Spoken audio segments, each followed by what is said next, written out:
Salam qadrli savdoshlar, bugun biz yangi o'quv İngiliztili birinchi qism kitobninki 23-24 darsini o'tamiz. 23-24 darsdagi mazmunlar 21-22 darsdagi mazmunlar bilan asosan o'xshab qoldi. Shuningki davomi deyishki bo'ldi. 23-darsning so'zliklari. Birinchi so'zning birinchi tovushi qarsak nima ekan? Aka. Ag'a ni qo'shsak on. On degan ustida degan gap. Palanç narsaning ustida, po'kinchi narsaning ustida deymiz-ku, ustida degan gap. Endi ingliz tilida, on, mesela Uyghur tilida nima deymiz? Ustalning ustida deymiz. İngliz tilida on, ya'ni ustida degan gap. Avu narsaning oldiga keldi. Palanç narsaning ustida demoqchi bo'lsak, palanchi narsa degan narsa ustida degan onninki keyinga keldi. Masalan, on the table, ustalning ustida. On the car, mashinaning ustida. On the television, televizorning ustida deganga o'xshash. Ya'ni demakchi, ingliz tilida ustida degan gap, palanch narsaning degan gapning oldiga kelib, palanch narsaning ustida degan ma'noni berdi. Ammo so'zning birinchi tovushi nima ekan? Shqani qo'shsak sha. Lekin ani so'zmaymiz dedik-ku man. Sha. Alni qo'shsak shelf. Ni qo'shsak shelf, shelf. Shelf degan gap shkaf degan gap, shkaf. 23-darsda faqat ikkita so'z bor ekan, Buning qo'lishi on, ustida, shelf, shkaf. On, shelf. Endi 23-darsning tekstiga tizlan bir qarab chiqaylik. Which glasses, Which glasses? Qaysi istakanlarni? Yani o'tgan 21-22 darsda biz nima to'g'riliq aytgan? Which one? Qaysini deb o'rgangan. U bir tal narsa qartiladi. Bizningki 23-darsda bizga o'rgatmoqchi bo'lgani qaysilari deganni o'rgatmoqchi. Masalan, which glasses degan gap qaysi istakanlar. Give me some glasses please Jane dedi. Menga azroq istakanlarni bering Jane dedi. Some degan gap azroq bir necha degan ma'no chiqdi. Mana uni berilmay qolibdi. Which glasses? Yani qaysi istakanlarni dedi. These glasses, yani ahang bilan savol chiqaryapti-da. These glasses, yani bu istakanlarni mu? These ni bildik, bular degan ma'no chiqadi. These glasses degan gap bu istakanlarni mu? No, yo'q, not those. Those degan nimani bildiradi? Yani ko'zimiz yetadigan, qo'limiz yetmaydigan, ya'niki bir necha narsani those deydik, ular deydik. Qo'limiz bilan ko'rsatiladigan, ko'riladigan joydiki, lekin yenimizdiki emas. Yenimizdiki nima deydik? These, bular degan gapdi. Those degan shu ular. Ko'zimiz yetadigan, qo'limiz yetmaydigan joydikini those deymiz, ular. The one degan o'rganganmiz, ilk birsi. The ones degan bo'lgan bu yerda ilk birlari. On the shelf, ya'ni shkafning ustidagi birlari. Yani shkafning ustidagi birlari. Buniki nima uchun shkafning ustidagi birlari deganga butunlay ta'tir chiqadi deganni biz yana haqiqiy fe'llar bilan jumla tuzishni o'rgatgan chaqda anot ko'rganimiz. These mushlarni mu deydi. Yes please. Here you are. Man tutung. Thanks. Rahmat deydi. Endi 23-darsdagi grammatikalik nuqtaga qarab boqaylik. Give me some glasses Jane. Endi bundan qarasak give me bering ma some glasses. Bir necha stakanni. Yani o'xshash qaranglar, yani ikki to'ldiruvchi kelgan chaqda odamni bildirgan to'ldiruvchi oldiga keldi, narsani bildirgan to'ldiruvchi keyinga keldi. Menga degan shunga me oldiga keldi, some glasses bir necha stakan degan keyinga keldi. Agar buni oldiga olsam bo'lamdi degan chaqda o'tgan sayt so'zlagan to'q, bo'ludi. Masalan, give some glasses desek bo'ldi, lekin mening oldiga, menganing oldiga tni qo'shatdik. Give some glasses to me Jane dedik, Buni o'tgan saytda so'zlab bo'lgan. Ikki to'ldiruvchi kelsa, odam bildirgan to'ldiruvchi oldiga keldi, narsani bildirgan to'ldiruvchi nima keldi-doq? Keyinga keldi, keyinga keldi. To'ldiruvchi degan nima deganni aslida qo'ydim jumlada kimga, nimaga, kimdan, nimani degan savolga javob bo'lib. Ya'ni bu savollarga jumla javob bo'lib keladigan bo'lakni biz to'ldiruvchi deymiz. Buningda tafsili keyin to'xtalamiz, Endi ikkinchi grammatikaga qarasak, ikkinchi grammatika these bilan those. These degan bular degan gapdi. Shunaqa, those degan ular degan gapdi. Unda bo'lsa bu they bilan those ning farqi. Masalan, they dedik, ular deb o'rgandik-ku. Endi bu yerga farq nima desanglar, these qo'limiz yetadigan yerga bir necha narsani these deymiz, bular. Endi qo'limiz yetmaydigan, ko'zimiz yetadigan, ko'z tanlaydigan yerdagi bir necha narsani those deymiz. Avla. Avla deymiz-ku Uyg'ur tilida. Avla. Avla. Ya'ni avla degan gap ko'zimiz yetadigan, nima qo'limiz yetmaydigan joydagi bir necha narsani those deymiz. Avla degan gap. Masalan, those children. Avu balalar. Shunaqa, avu balalar. Those houses. O uylar. Avu uylar. Mesela qo'limiz yetadigan, qo'limizdan ko'rsatilgan joydagi narsalar. Shunga bu those ni ishlatgan chog'da qilinglar, buni sizlar ko'rib tura olishinglar kerak, faqat qo'linglar ko'z tanlaydigan joyga yaqinroq. Lekin bak, yengillik o'z these deyotganmiz. Shunaqa, saljiroq kerak o'z nima ekamiz? Those deyotganmiz. Endi 3-chi grammatika. Which glasses? Qaysi istakanlarni? These glasses, bu istakanlarnimi? No, not those. Yo'q, ularni emas. The ones on the shelf. Okay, the one deganni biz o'rgangan, the one, the red one deb o'rgangan qo'y, qizil bo'lsin. Endi the ones, yiliqi birlarini on the shelf. Ya'ni nimning ustidagi? Shkafning ustidagi birlarini.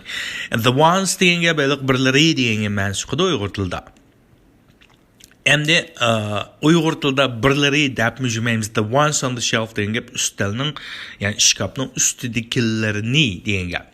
Endi on the shelf degan gap nima uchun once, ya'ni u ismning keyni kelib qoldi degan nimani biz yana keyin tushuntiramiz. Ya'ni haqiqiy nim bilan fe'l bilan biz jumla tuzishni o'rgatgan chog'da qoidadan tushuntiramiz. These bularnimi deydi anankina. Endi this one degan, ya'ni deb bo'lsak, this one degan bu birsi. Bir tal narsani ko'rsatadi. These ones bo'lsa, bu birlari, bu bir nechalar, ya'ni bu bir tal narsa emas, endi bir necha narsani ko'rsatadi. Shunga the ones degan gap, ya'ni bir nechalar, bir nechalar on the shelf, ya'ni nimaning ustidagi, shkafning ustidagi bir nechalarni degan gap, Buningda biz ya'ni tafsilga to'xtalamiz keyin. Endi keyin grammatikaga qarasak, kishi menda bir gapni qiladi. No, not those. Ular emas. The ones on the shelf. Ya'ni shkafning ustidagi birlarini. Endi Uyg'ur tilida biz ma'lum o'rindagi narsalarni, yoki narsaning o'rni degan chog'da, narsaning o'rni obyektning yoki shu narsani ko'rsatgan ismni oldida keldi. Masalan, shkafning ustidagi kitob. Daraxtning ustidagi qush. Endi bu yerga shkafning ustidagi degan gap, shkafning usti amaliyotda narsaning o'rnini ko'rsatadi. Nədagi narsa? Shkafning ustidagi kitob. Nədagi qush? Daraxtning ustidagi qush. Ya'ni Uyg'ur tilida nədagi kelyapti bu? Ya'ni narsaning o'rni oldida kelyapti. Shunaqa, daraxtning ustidagi qush, shkafning ustidagi kitob deyapman. Endi ingliz tilida zodi buni qanday deyman? Ya'ni inglizlar bu ta'tir keldi. Ya'ni ilk kitob, the book on the shelf. On the shelf ni ta'tir qilyapti. On the shelf. Ya'ni shelf degan shkaf degan gap. Shkafning usti degan ekamiz on the shelf. Shkafning usti deganni shelf on demaydi ekanmiz. Chunki usti degan Uyg'ur tilida nima deb keladi? Keyni kelyapti, shkafning usti desam. İngliz tilida usti, asti, yeni, oqsi, oldi degan gap shu ifodalab kelayotgan ki so'zningki, ya'ni ma'lum bir narsaninki nimasi kelgan, oldida kelgan. Masalan, shkafning ustida desam on the shelf deyapman. Daraxtning ustida desam on the tree deyapman. Masalan, qalbimdagi so'ygu desam, qalbim, yuragim deganni heart, my heart. Yuragimdagi deganni in my heart, yuragimning ichidagi. Shunaqa love in my heart. Ya'ni yuragimning ichidagi, yurakdagi so'ygu ya qalbimdagi so'ygu degan ma'noni, degan gapni inglizlar mushtat chiqaramiz. Ya'ni palonch neyerdagi palonch narsa demoqchi bo'lsam, palonch narsa deb anonikin deyapman, palonch yerdagi deyapman. Masalan, kitobning ustida on the book, yonchiqimda in my pocket, uyda at home. Berlin'da, in Berlin. Ayның üstüde, on the moon. Yani demekçi bu yerde bizim demek çoğunumuz üstüde, aslı yenide degen gepler aş palanç nersinin üstüde degen gepki palanç nersinin oldu dikildik ya. Anın deyin palanç ners palanç yerde demek çoğusam Dekeme palanç yerdeki palanç nerse demek çoğusam çünkü bana nersin balduğu deyikeme. Mesela book deyip palanç yerdeki on the shelf. Yani the book on the shelf. Yani nemo şkapның üstündeki kitap. Şkapның üstündeki kitap. Hem İngilizlik tertibi qaranglar, şkapның üstündeki kitap deganning tertibi tilay tertibi ekan. Şunaqa kitap üstü üstelning deb chiqadi ekan. Okay? Yani demekçi hozircha mishinchilik bilib tursanglar buludu. Yani kallangda o'tmagan yerlarni mendan ayrim bizning mashq to'pimizda so'rsanglar bo'ldi, ha? 23 dersning tekst tarjimasi qarab boqaylik. Which glasses? Qaysi stakanlarni degan tekst ekan. Give me some glasses please Jane. Menga ozroq stakanlarni bering Jane dedi. Which glasses? Qaysi stakanlarni? These glasses? Mushu stakanlarni? No, not those. Yo'q, ularni emas. Men ularni degan men tushuntirib o'tdim. The ones elqi birlarini. On the shelf. Then nimde pegendo elqi deb o'tdik. The ones elqi birlarini. On the shelf. Nadiki shkapning ustidagi birlarini dedi. These mushularni mu yanlam ahang bilan so'ratadi, ha? Yes please. Ha, rahmat. Here you are. Men eling. Thanks. Rahmat dedi. Bu tekst bek tasamasken, ha? Hem tekstning o'qilishi. Ben burunqa o'xshash asta bir o'qib borman, normal bir o'qib borman, tiz bir o'qib borman. Sil mashq qilgan chog'da shu bo'yicha mashq qilsanglar bo'ldi, ha? Lesson 23. Which glasses? Give me some glasses, please, Jane. Which glasses? These glasses? No, not those. The ones on the shelf. These? Yes, please. Here you are. Thanks. Normal o'qilishi, ha? Give me some glasses, please, Jane. Which glasses? These glasses? No, not those. The ones on shelf. These? Yes, please. Here you are. Thanks. Tiz o'qilishi, ha? Give me some glasses, please, Jane. Which glasses? These glasses? No, not those. The ones on the shelf. These? Yes, please. Here you are. Thanks. 24 dersning so'zliklari.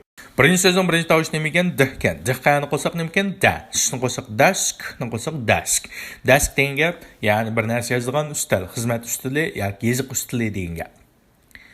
Ikkinchi so'zning birinchi tovushi nima ekan? Tihkan. Tihqani qo'shsak ta.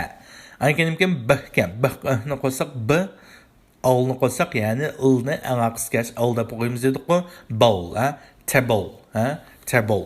Table degan gap, ya'ni table mo deb qo'yamiz, ustal degan gap, ha? Table, ha? Table. Buni olgan chog'da Amerika inglizlarida table deymiz, night tizal ustalligini, table, ha? Table. Table degan gap, ya'ni ustal degan gap. Ma so'zning birinchi tovushi nima ekan? Pka. Ikkinchi tovushi nima ekan? Lka. Lg'ayni qo'shsak late, ni qo'shsak late, ha? Plate. Plate degan gap taqsa degan gap, ha? Taqsa. Keyingi so'zning birinchi tovushi nima ekan? Kkan. Kqani qo'shsak ka. Aniki nima ekan? Bihkan. Bihqa ni qo'shsak bird. Ni qo'shsak bird, ha? Cupboard.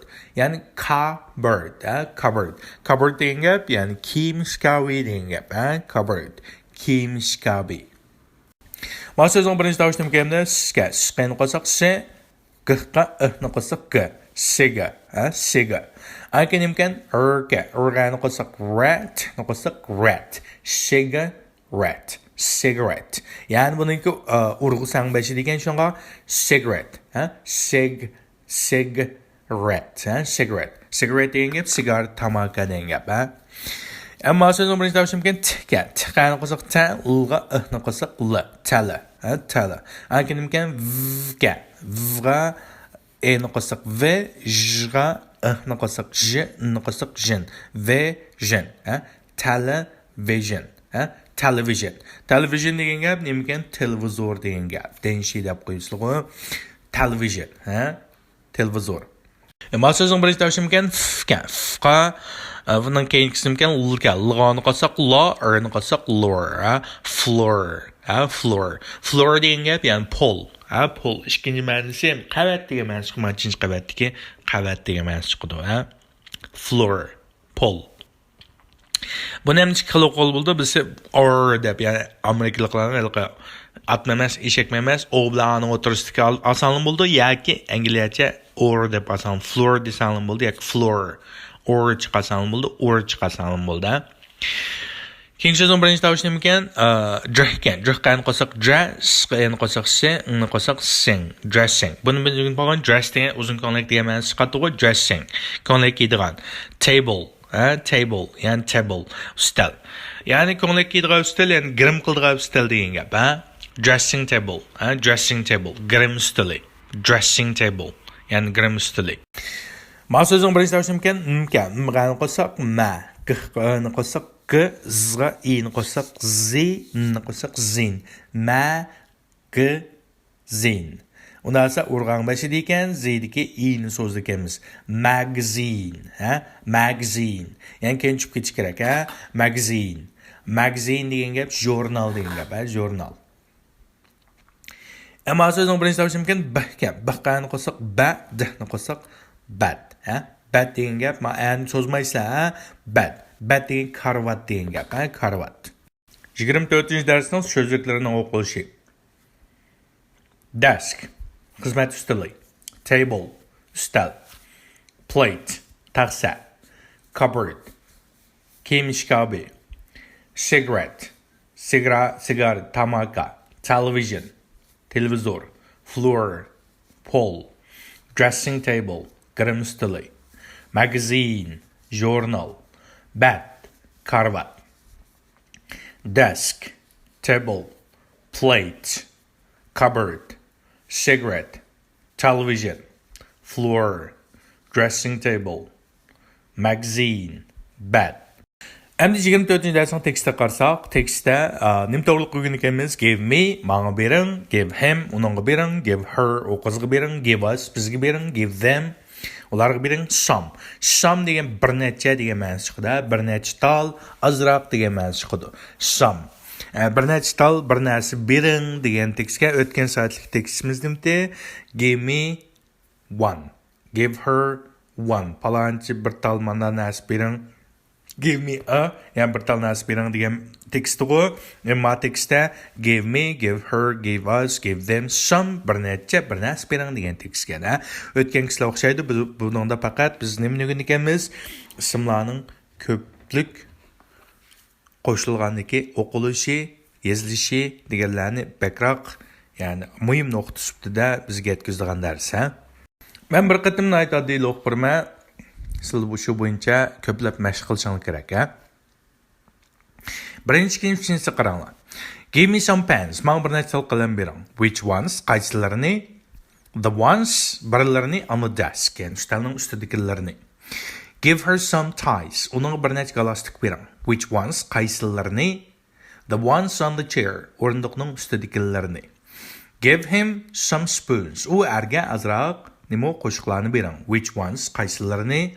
The ones on the table. Stolning ustidagilarini.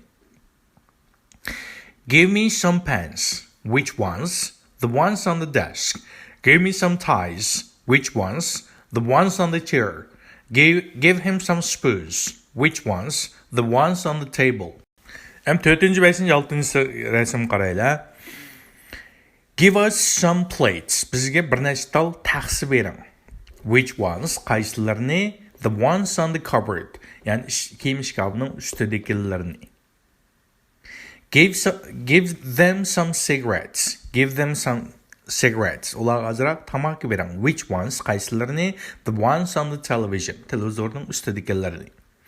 Give me some boxes. Manga bir nechta eshik bering. Which ones? Qaysilarini? The ones on the floor. Polning ustidagilarini.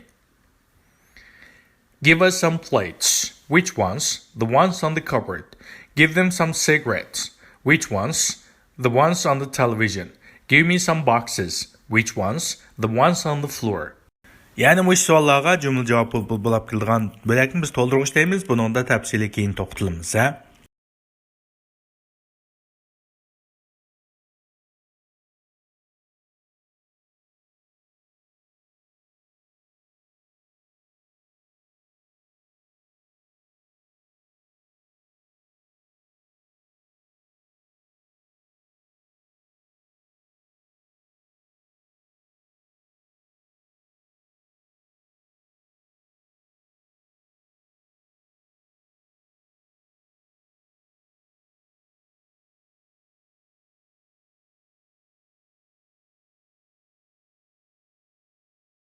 Endi аңа qarasak, give them some newspapers.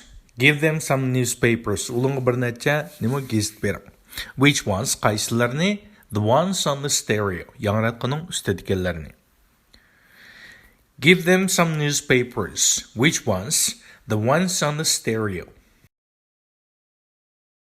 Qadrli savodashlar, mushtung bilan bizningki 23-24 darsimiz musha oxirlashdi. Bu dars asosiy so'zlaganlari nima ekan? Qaysilari degan asosiy so'zlabdi. Qaysilari chunki biz oldingi saytlik 21-22 darsda qaysini deb bir talnasini o'rgangan. Endi bu tekstda asos qo'ygan edimizdimi? Qaysilarini. Endi qaysilarini bo'lgandan keyin bu tekstni nima ismlarning ko'pligi chiqadi. Ismlarning ko'pligini yasash va o'qish yo'lini o'rgatib bo'lgan. Agar kallangiz taqini qo'ymaganlar, qaytadan bir qarab chiqsanglar bo'ldi. Ismlar qanday ko'pligi, ismlarning ko'pligi qanday yasaldi, ham qanday o'qildi degan yani. Shuning bilan bizniki 23-24 darsimiz oxirlashdi.